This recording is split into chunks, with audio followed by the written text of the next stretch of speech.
जंगल के बीचों बीच विशाल बरगद के पेड़ के नीचे एक गुप्त सभा हो रही थी। सूरज की किरणें पत्तियों के झरोखों से छनकर जमीन पर नाच रही थीं।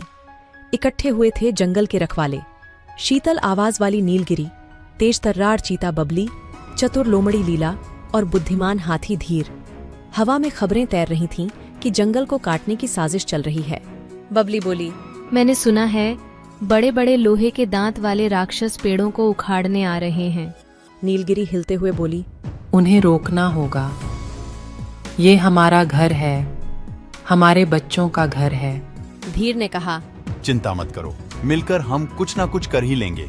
लीला की आंखों में चमक आई और बोली, मेरे पास एक विचार है, हम इंसानों को डरा सकते हैं। उसने अपना प्लान सबको बताया।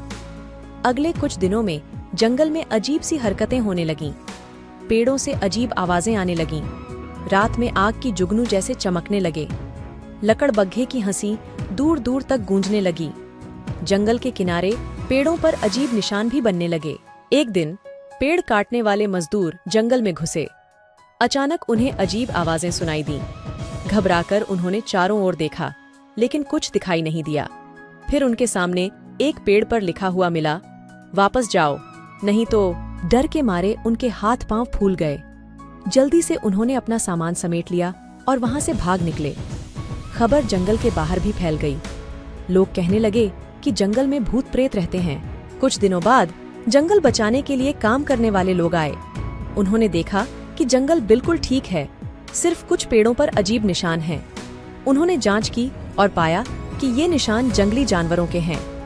उन्हें समझ में आ गया कि जंगल के जानवर ही उन्हें डराकर भगाने की कोशिश कर रहे थे।